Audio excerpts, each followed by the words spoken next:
Hello and welcome to another episode of Control Alt Access. We're here. We're talking about video game accessibility. You should know the gist at this point. We've been doing these a while. I'm one of your hosts, Laura. I'm here as ever with my lovely co-host Arevia. How are you doing today? I am doing better, and my apologies for this. Like a month, it's my fault, okay? But I'm better Oh now. no. No, it's you're not the only one who's had stuff going on. I've also had stuff going on. It's Yeah. been it's been a month for us both, but we're Yes. here, we're back at the computer, we're here to Yes. talk about accessible video games. Yes. Yes. And We are. I've got one of them that I know we've both played and I have been playing too much of since it came out. So Yep. I'm gonna throw one out here straight away to talk about. I've been playing Pokopia. Yeah. It's Animal Crossing. What if Animal Crossing Pokemon, kind of, but also a little bit Minecraft, a little bit Viva Pinata, very Dragon Quest Builders for anyone that plays Yeah. Dragon Quest Builders. It is a game where it is a post-apocalyptic Gen 1 Pokemon setting. You're in the setting from the Gen 1 Pokemon games, and all of the humans are gone, and we don't know where. And there's very few Pokemon, and then you go around making like cute little environments and habitats for Pokemon to move into, and you build them little houses and decorate them, and try and unravel the mystery of what terrifying fate befell humanity while making like, I'm gonna make a cute little garden, and then an Illumise moved in. Ooh. Ooh. It is perfect. It's perfection. I Yeah. absolutely love it. I have played it ridiculously amount of hours. Yeah, I deliberately didn't make plans this weekend so I could spend the whole weekend. It's just been me and Jane sat playing it, and every like 2 hours we'll go, how's yours going? How's Yeah. yours going? Okay, cool. Back to silently playing some more. And it is a flagship Nintendo game that is actually quite accessible for being Nintendo, which is Yeah. incredible. I think it helps that it was developed and published by Koei Tecmo, Yeah. because this is by the team that did Dragon Quest Builders and Dragon Quest Builders 2. And you can see a lot of accessibility stuff in here that I wouldn't typically expect out of a Nintendo first-party developed game. Yeah. Yeah, do you want to talk about some of the stuff that's in there? Yeah, so I think the like big thing is that we have controller, of course, controller support, but controller remapping in game. So Yeah. you do not have to go into your Switch and actually remap for every single game there. And I know every time I take up this point, there is always somebody to say, but hey, you can do that in system. So the system, so the Yeah. Switch itself can be remapped. Mm. But I don't like that because Yeah, if agreed. I need to do that for every single game, the barrier for actually entering that game is so much larger. I want to sit Yeah. down and start the game and play. That is what I want to do. I want the game to remember the custom remapping I did for that game. Yes. And I want it to do things, because when you can button remap in game, it does things like changing the icon in tutorials to tell you the icon you've mapped it to is the one you need to press. Things like that that don't happen when you system level remap it. Yes, and I, as somebody who struggles a lot with my memory, if I need to remember what buttons I used in every game, if it is game, like now this game is fresh, but if I had like a week break, I will not remember Yeah. what I had to push, like which button I had to push. So then if I need to start remapping, it takes me around 20 minutes to just get Yeah. everything set up back to how it was. So absolutely. You can also do text speed, Yeah. which is cool. Control rumbler. You can switch between run and jump, which I don't technically see if that is like an accessibility thing. But you have like you get these radiant menus that comes up when you want to do emotes and when you want to do the different moves you can change between, because you're a Ditto. The Ditto cannot transform into other Pokemons, but it can steal their attacks and use it in your environment around you. And that you can have a wheel pop up, so you can choose between that or just do back and forth with your D-pad. But that you can either do it like if you open a wheel, you have to press A to confirm, or Yes. that you can just release the button. I absolutely love that. For people struggling Mm. using the joystick, this is incredible. I really prefer the press to confirm. I'm so bad at the let go of it to confirm style Same. radial menus. I can't do them. No, I always end up like shoving the joystick one or the other Yeah. way because of the shaking I have on my hands. Yes. So yeah, no, I'm absolutely loving this. Also, can Yeah. turn on and off mouse mode. I don't technically Mm. understand why this is a thing you can turn on and off. I haven't seen the problem, but then again, I play mostly with a pro controller, so maybe if somebody has played more with the joystick and this like it starts using thinking you use. Yeah. So I can tell you about this. The way Yeah. that mouse mode generally works is just you put the controller down on the table and it automatically assumes you want to be in mouse mode. The reason I can assume for having a menu option to be able to turn off mouse mode is purely, let's say your situation is the most comfortable way for me to hold a Joy-Con is to have it like on its side on Yeah. the table is the most comfortable Yeah. way to rest it, but you don't want to do mouse mode controls. The fact that you can have it so it's like I can hold it there if that's where it's comfortable without it assuming I want to be doing a pointer. It's Smart. not Yeah. a huge, I don't think it's a hugely common use case that's going to come up, but I'm glad it's there. Yeah, I like the more the merrier. I just think like it Yeah. is one of those things again that you don't want to go into it system wise in case there is another game where you use it at mouse mode. So yeah. We also have for camera for motion sickness a quite actually cool thing. You can invert the camera both for vertical and horizontal. You can change the camera speed, which I absolutely love because your Yeah. camera can be follow ditto wherever ditto goes. So you can have like Yeah. the camera follow. So I love that there's camera speed there. If not camera speed, you can take it up and down. And also we have sort of an FOV quite maybe where you can do in 3 different modes, which is close, normal, and far away. And the last settings we have is that we have audio. You can turn on and off the back. Oh, you can slide on and off the background music, the Pokemon cries, and also sound effects. I want to say a thing about this game, which is like, it's one of the reasons I've been enjoying it as much as I have, but it's also a thing I think is worth giving a warning about for some people, because I know for some people this is going to be hard to play healthily. One of the things that I have really enjoyed about this game is that unlike a lot of cozy genre games, this game is like really ram-packed with, as soon as you finish doing a quest, like 2 or 3 other things will be ready to go. It's one of those games that's constantly like, oh, I've set that building and that's going to be ready in 20 minutes, so I'll just go get these materials. Oh, this NPC's talked to me, I'll go do that little thing for them. Oh, that building's finished, I'll go open that building now. And it's very easy to, like, it's the thing that's been making me play so much that I've really enjoyed is this very, there's always something I've not quite finished yet that I'm like, oh, I'll just finish that. I'll just get to the point where everything's finished up, and then I'm like, oh no, I've played for another 2 hours because there's so much to do.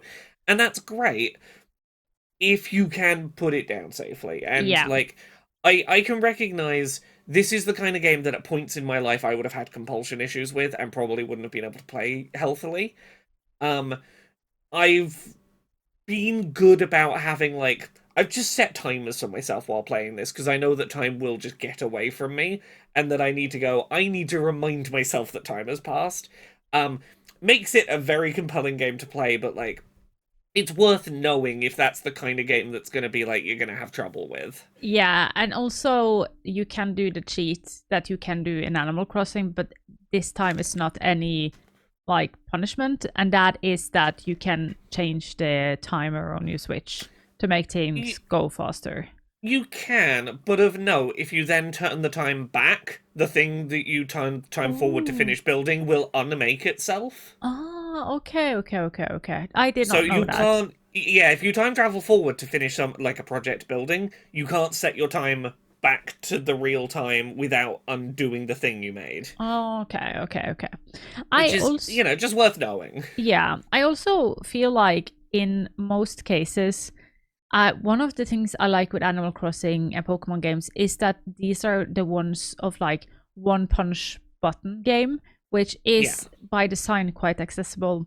Which is sad that I actually came over a place where you had to push 2 buttons at the same time, which I don't like when the developers do that, and I don't think it isn't known about and they don't think about it. So I don't think they do it with malice. I just think it is sadly the fact that we don't understand accessibility and design is so far in between each other, because this game could be such a brilliant, perfect example.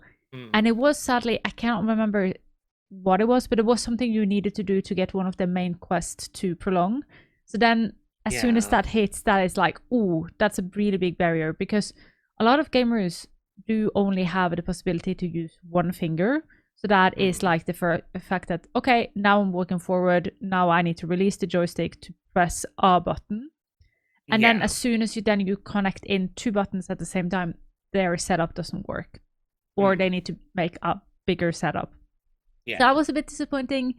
Again, I don't think it's put in there in any way or haven't even been thought about. But if you are a developer listening to this, having a one-punch game is actually quite good to have. So I recommend to, if you 99% of your game has that, I would recommend to push that up to 100%. Yeah. Also, and this is not an important accessibility thought, but it's just a thing I've been enjoying. I reached a point in this game where I can make train tracks. Yes. I've made so many train tracks everywhere so that you can put multiple little minecarts together so that your Pokemon can come ride the little train on the train tracks with you, and Game of the Year material right there. Yes. No, absolutely, I've loved it. Highly recommend checking the game out when people get their hands on a Switch too. Absolutely. Yeah. Shall I jump in with one that I think only I've played this week? I, this past week, finished playing through Resident Evil Requiem, the new Resident Evil game.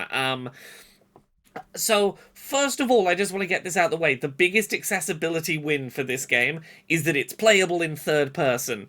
And for anyone who's not aware of my annoyances with Resident Evil and third-person gameplay, the series always used to be third-person. That's great for me in motion sickness.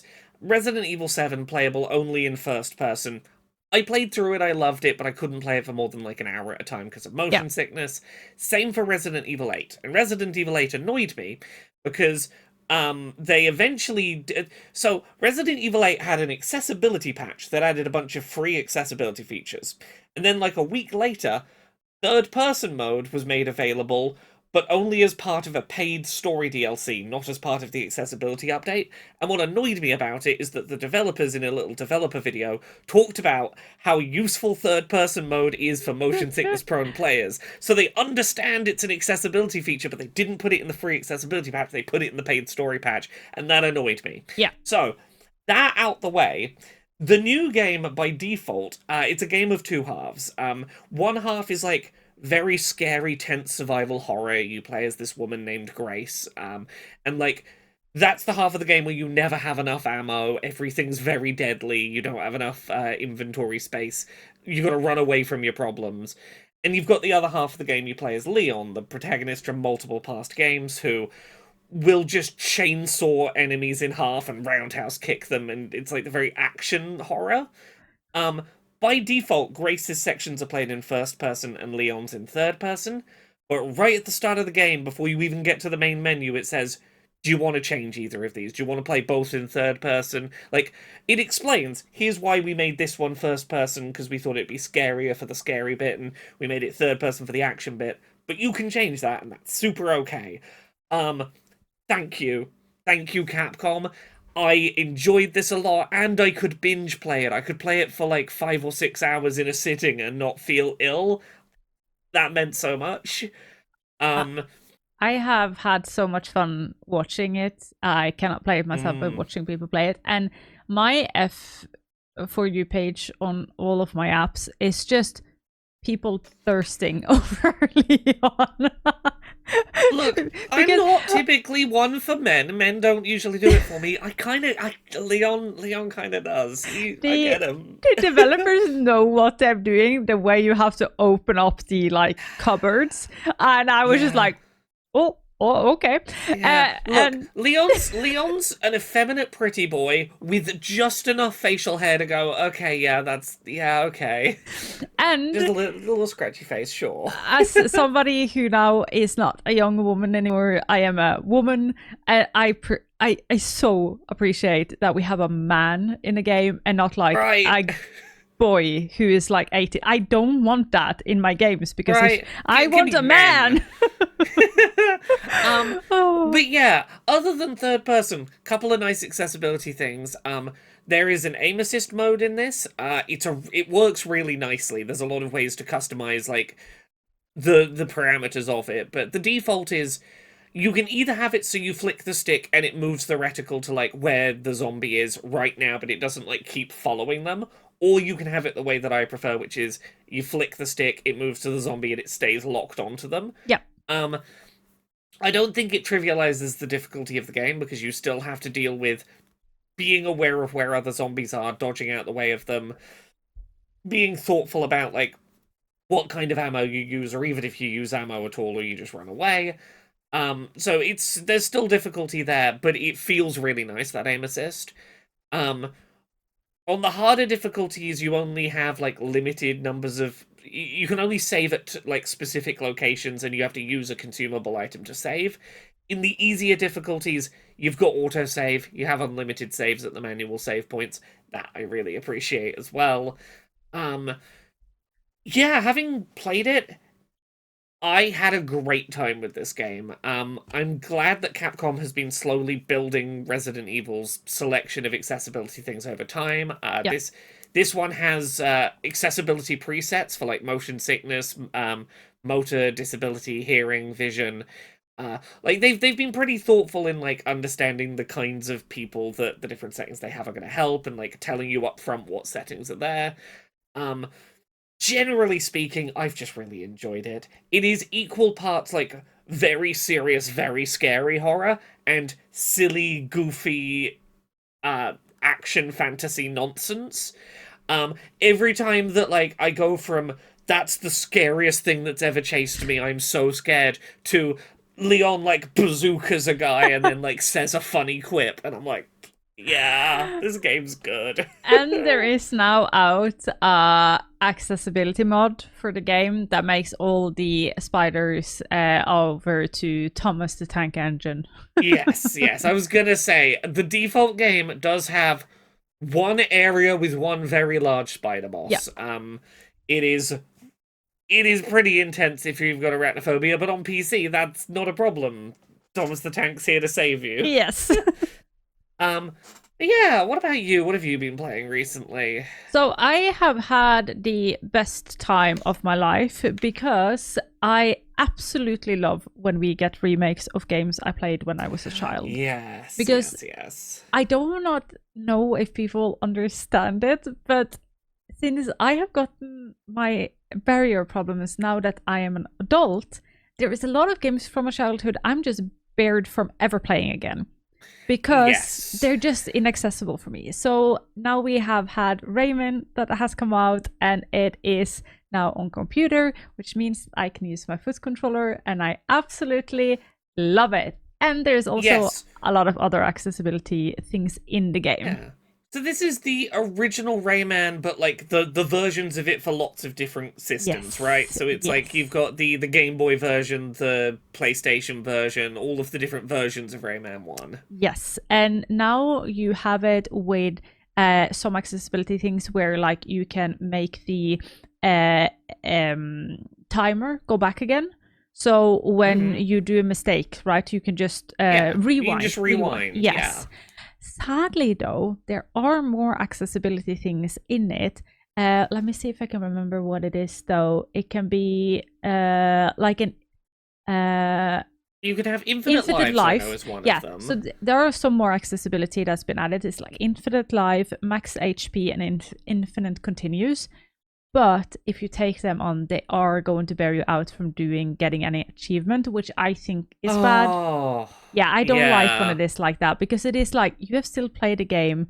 Come on. Like, achievements isn't that important. Achievements is for fun. it isn't that serious. I do not like when they do it. But other than that, Yeah. I have had the most amazing time being Yay, able to I'm play my glad. childhood game again. Like, oh, yes.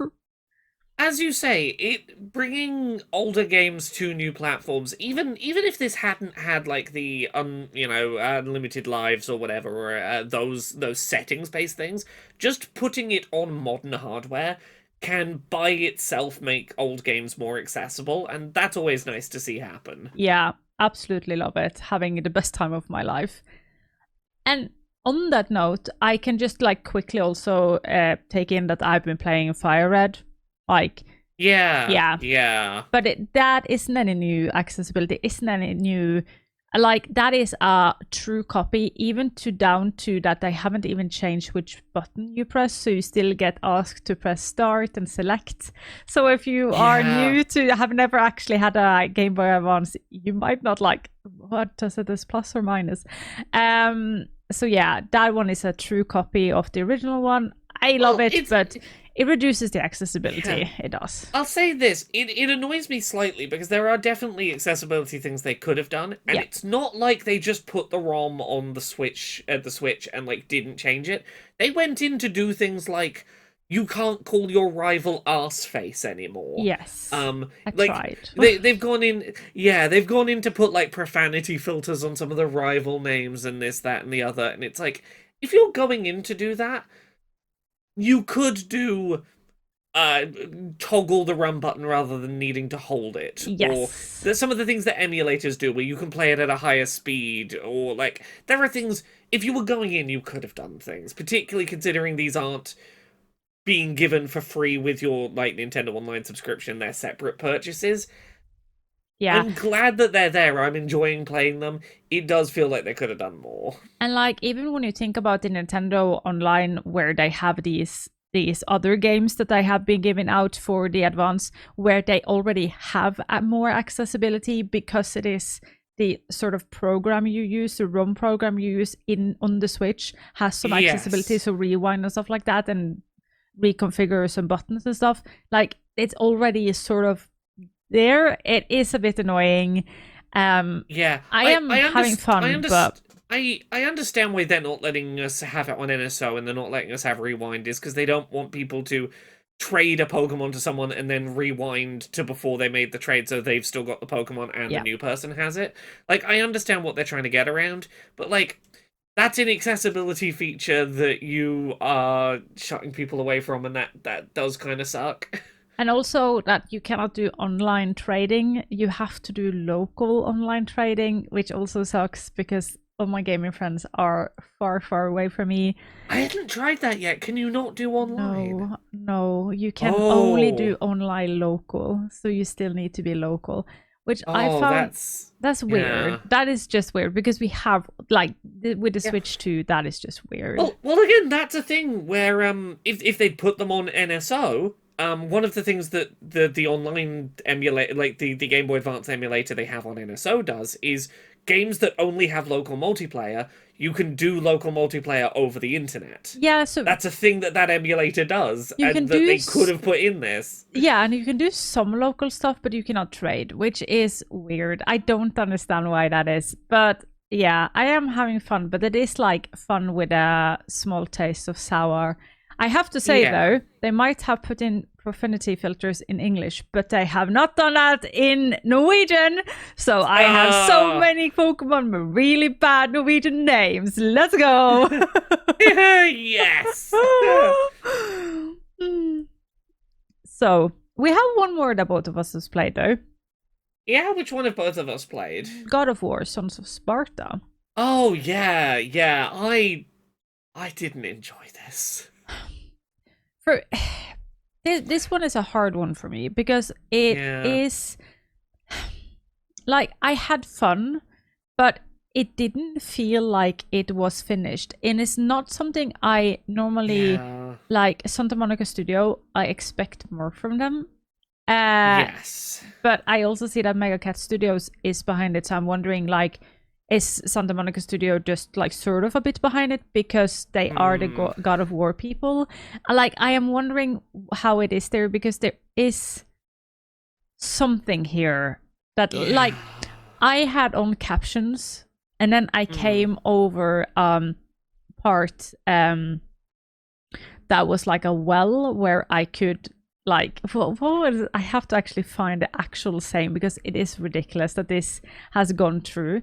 So the captions it was supposed to say something like it's like making like these shining sounds sort of, if you understand. Yes. And what it actually just said was just captions here.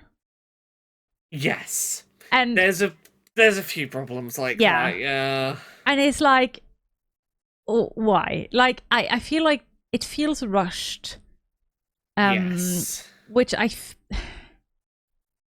don't know. I'm wondering if this is a game that maybe give me 2-3 months, and then I will go, hey, this is fun. But right now, it feels like it needs some more updates. Yeah, so for anyone who's not played this, there's footage if you're watching this on YouTube. It is a side-scrolling pixel art prequel to God of War when Kratos was still part of the Spartan army as before he was a god. And while playing it, there was never anything that, like, accessibility aside, there was none of it was bad. There was never a point playing it where I went, this is bad, and I would put something in like a negatives column. But it just wasn't engaging. I felt like I was just doing things because that was what was next to be done. And I put it down to play something else, and I just had no interest to come back to it. Yeah. Which is a shame, because on paper, it has a lot of good accessibility stuff. Like for motor accessibility, there's a lot of things around making parry timings easier.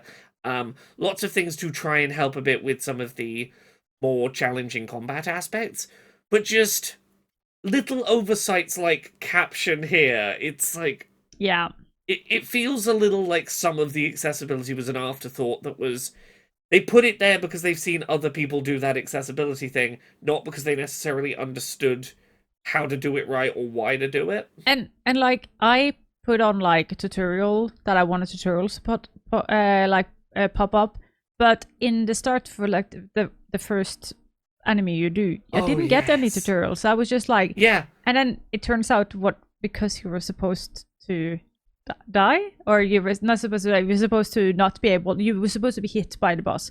But it made it so that I kept going in and out of the settings because I thought I did something wrong because I didn't understand. Which is bad when you have a mode for it to turn it on and off. Then that shouldn't be a thing. Then it should still pop up that you can do it. Like the monsters can still hit you if it hits your shield or not. And so it feels not done cooking. It feels like something here is not done. Yeah. And because it has so many cool things. It says aim assist, it says puzzle aim assist, it says puzzle timing, it has hint mode, it has hint delay, tutorial mode, guided experience, auto pickup, it has menu holds, it has repeated button press or not. Like, it has so many good things. It even has, which I think is one of the coolest things I have seen in a game like this, which is an audio glossary. Which means that you can go in and get the sound that each item makes played for you, so that you can listen to what is actually happening now without having to like look at all the things happening on the screen. That is incredibly good. But it falls short because it's not implemented enough or good enough. Well put. It's frustrating. I wish I liked that game more. I wish it was better than it is. I do. A quick one I want to talk a little bit about that I played this demo a couple of times. I played this during Steam Next Fest, and then a demo came to Switch too, and I was like, okay, I'm playing some more of this. I finally got to try out the demo for Denshattack, which is, you might have seen clips on like TikTok, if your TikTok's anything like mine, of a train doing cool skateboarding tricks in a very anime art style.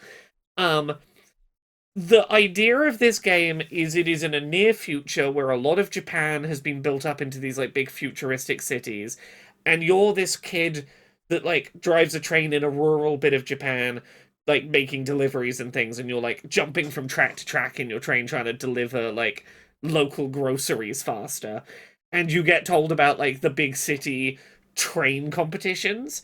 So in many ways it's a skateboarding game, despite being about trains. A lot of what you're doing is jump up in the air, use the right stick, doing like quarter or half turns to like do different tricks, and then land back on the track.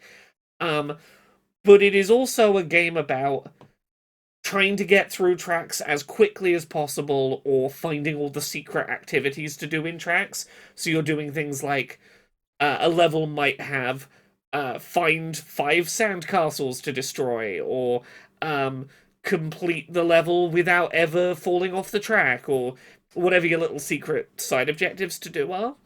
Um, there is a lot of really nice stuff in this game in terms of making it easier to not screw up. As someone that really struggles with like skateboarding games, because it's really easy to overextend and then not land properly when you're doing like, oh, I've got to get myself pointed correctly up a half pipe to like get up in the air, do my tricks, and then I have to be pointing the right way when I land, otherwise I'm going to completely fall over. And like, my gameplay in skateboarding games is often going to be I try and do something cool and I fall over and all the momentum stops and I stop having fun. Because this is all on rails, it feels designed to be like, when I watch cool gameplay of it and then I try and play it myself as someone very uncoordinated, I can look cool like the video I saw without necessarily having to be very good to do that. Yeah. The fact that like I don't have to line myself up for like ramps because I'm just on the rail. My jumps are automatic and I'm gonna land in the right place anyway, so I can just like have fun flicking around with the stick. Yep. It is the most fun I've had with a skateboarding game in a long time. It's the most accessible I have found a skateboarding game in a long time, despite having no skateboards in it. Denshattack, if you like anime and trains and the idea of an on-rails skateboarding game, the demo's very fun. I'm very excited for the full game to come out in, I think, June. Yep. What about you? What else have you been playing? I haven't been playing anything else. That is actually what I've been playing this month. But I think you have one more, don't you? Yeah, I got one more. I've been playing Vampire Crawlers, which is the new game from the Vampire Survivors development team.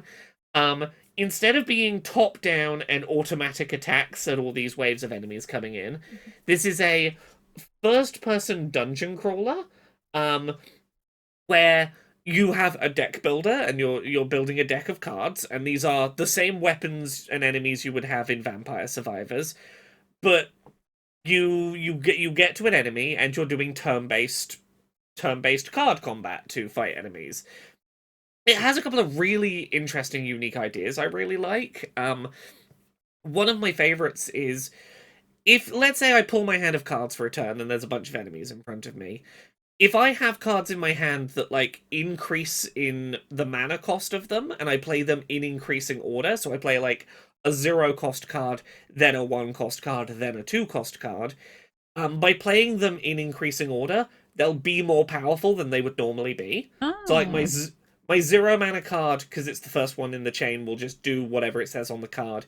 If I immediately follow it up with a 1-mana card, that 1-mana card will do double what it would normally do. If I follow that with a 2-mana card, that'll do double what it would normally do, again, because it's doubling and doubling. So you're trying to deck build in such a way that it's worth putting low mana cost cards in your deck, even when you have more mana per turn later in a run. Because you're trying to keep your deck balanced that you can get these, like, free doubling of benefits effects. And those doublings aren't just for, like, the damage you do. If you've got healing cards, those will heal twice as much. So you're trying to, like, play your turn order in your hand to maximize how often a card is more powerful than the listed value on it would be.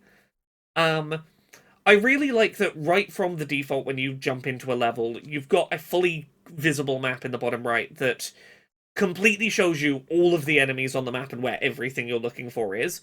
So there's no stumbling into fights you weren't expecting, not being ready for what's coming, struggling to find your way around and, like, puzzle your way through the environment. As someone that struggles with these old-style grid-based first-person dungeon crawlers in terms of orienting myself and knowing where I'm going, having this constantly visible map right from the start that's just like, yeah, don't worry, this shows you what way you're facing and where the place you're trying to get to is, helps a lot.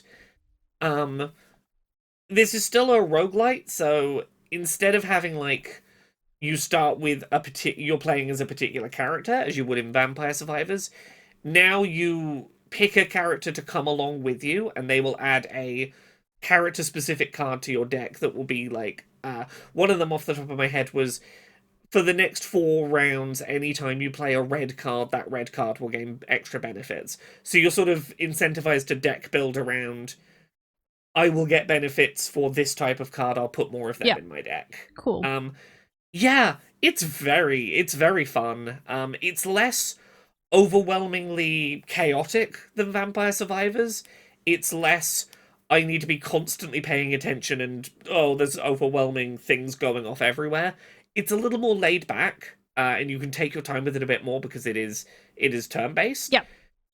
For anyone who likes Vampire Survivors and is like, I would love something that scratches this itch but is a little less mechanically taxing and a little less visually overwhelming, this is a really fun, connected little follow-up. Cool. I am watching the video of it right now, and I am really looking forward to try this. I love turn-based. Yeah, I picked up the demo for this, and I was like, oh, I'll just play a few rounds, I don't need to play much of it. And then I kept coming back to it.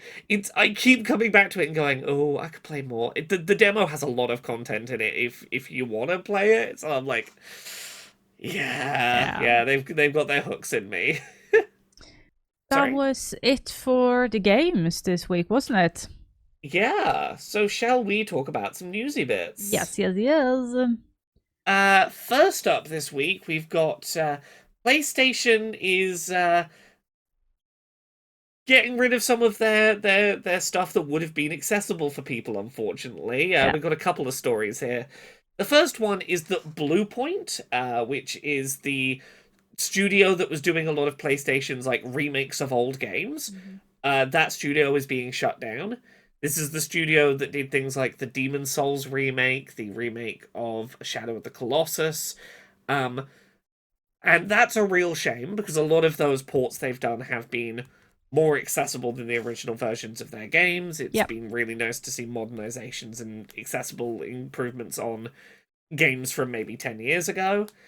But also we got the news that PlayStation, according to reports, aren't going to be bringing their single-player games to PC anymore, it sounds like, which is a big problem for accessibility for people who really benefit from playing on PC. Yeah. It is just sucks all over the line. I don't even know what to say. And it's also, I want to bring up also, we have seen now that Microsoft has changed. So we thought that the person that was going to come after Phil Spencer as Microsoft Gaming CEO was going to be, their name is Sarah Bond. We all thought Sarah Bond was going to be the new head, because Phil Spencer has sort of like primed her for years now. But all of a sudden we have a turnaround, and named Asha Sharma from Microsoft will take over as CEO, who has she is currently the president of Microsoft Core AI product. And we see this in so many companies now, and with PlayStation now this with Microsoft, and I am just worried to see how much will accessibility bleed across these companies. When we have things like AI taking over, like studios that focus on things that aren't like, the second it comes out, it isn't the highest gross profit we have ever seen getting shut down. Like, what will this say for gaming and as an art form, and then also the accessibility to bring it out to more people, if AI and profit is only the thing we think about in the bottom? And it makes me quite sad. And I thought coming into 2026, I would never thought coming into 2026 that Nintendo was going to be the company that I was mostly positive surprised of when it comes to accessibility in 2026. Yeah, yeah. It is. It's a shame. I've seen some people who've been asking like, why is PlayStation's single player games not coming to PC an accessibility problem? They're like, well, PlayStation has an accessibility controller. Why is that why do you need them on PC? And to which I would say, there are certain accessibility tools on PC that are third-party operated that are more accessible for people, like screen readers that are not the one built into that, if a game doesn't offer one by default. If you happen to find the Xbox adaptive controller more accessible than the PlayStation access controller, that's going to be more helpful. Also, I have a suspicion why this has maybe happened. And like, I have no proof for this, but I'm just gonna say the thing that I keep thinking about. We got the news this past week, officially, and this has been like rumored for a couple of months now. The next Xbox, when that comes out, will support PC gaming storefronts. Yeah. So you'll be able to get like the Epic Game Store and Steam on your Xbox. And we got this news officially about 2 or 3 days after PlayStation said, hey, we're not bringing our first-party games to PC anymore. My suspicion is they didn't want their first-party games playable on an Xbox. Yeah. So they're stopping porting them to PC because they don't want Xbox to be able to say, buy an Xbox, it gets all the best PlayStation exclusives and all the Xbox games. And I can't prove it, but that feels like what might have happened. And the sad thing is that, like, I thought we were done with the console war because in the end, everybody just loses. Because none of them actually brings in the big bucks anymore. Like, the era of where PlayStation, Xbox were the big giant aren't necessarily there anymore. We see single studios being a lot greater than ever before. And yeah, no, it is a scary time going forward. I do believe that things always will fix itself. Maybe not how I have predicted it or how I wanted it, but it will fix itself somehow. So even though I sound quite negative, I'm also just then curious for what will this actually say for the future, because I right now cannot predict how this will affect especially accessibility, and I hope it will not mean that we have to scream even louder than ever before to get our points across. Yeah. Yep. The other one, and this is a game I played like a bit further back, so I didn't bring it up on the stuff we've played, but I did want to point to a really good piece on Can I Play That that was posted a couple of weeks ago, talking about the game High on Life 2, which I did play through. My biggest problem with it as a game is that it was really short. And like, a game being short isn't necessarily a problem, but like, this game felt like it was halfway through and then it just stopped. It stopped very abruptly, like halfway through what felt like its narrative arc. This is the game that, like, the first game, it's a first-person shooter where the first game was very much the Rick and Morty person, Justin Roiland's sense of humor, and then he got kicked off of it for all of that abusive stuff he did. It still got that same sense of humor. It does not take a genius to replicate what he was doing comedy-wise. There is some good accessibility stuff in here, but as Can I Play That have really well pointed out, I think, the game's really weird in terms of having a lot of the right best practices on paper for accessibility, like, here is an accessibility menu on first boot, and a dedicated accessibility menu with options mirrored in other places. But a lot of the actual execution of it is just not done well. Like, here is an accessibility menu that has contrast set that you can't really read the accessibility menu.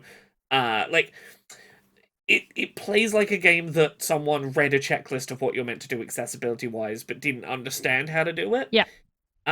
Reading this Can I Play That piece reminded me a lot of the problems I was having with Ghost of Yotei last year, with, like, this game has so much positive to say, and then, like, I can't read the text in the menus, in the accessibility menu, because it's too low contrast, and I can't see the icon on the map that's showing me where I am because it's too low contrast. So I would recommend going and reading Can I Play That's piece. I think it is a good read on like why knowing what settings your game needs isn't the same as knowing how to make an accessible game. Yeah. I think it's a really good read. But I think that's it for news this week. That's it. Yeah. Oh, Arevia, where can people find you on the internet if they want to find the stuff that you're up to? They can find me under the name Arevia across the internet, except for TikTok because there is somebody stole my name, where I am Arevia Gaming. So yeah. And Laura, where can everybody find you? Everyone can find me at Laura K Buzz pretty much everywhere on the internet. Patreon.com/Laura K Buzz. That's the one that pays the bills. As little as $1 a month allows me to keep doing all of this. I've got a new podcast going up alternating Thursdays, so if there's not a Control Alt Access up on YouTube on a Thursday, there's a new show that'll be up the other Thursdays, where everybody has gone before.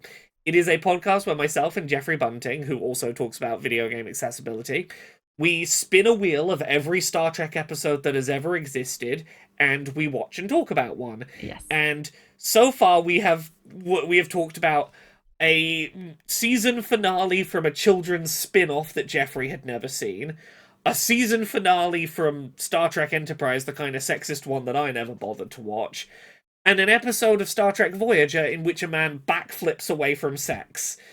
So if you want to learn about the wonderful world of there's a lot of weird Star Trek episodes out there, and stumble into them completely unprepared like we're doing, check out Where Everybody Has Gone Before over on youtube.com/Laura K Buzz. Yeah. Thank you very much, everyone, for watching. We'll have another of these for you in a couple of weeks. Goodbye. Bye.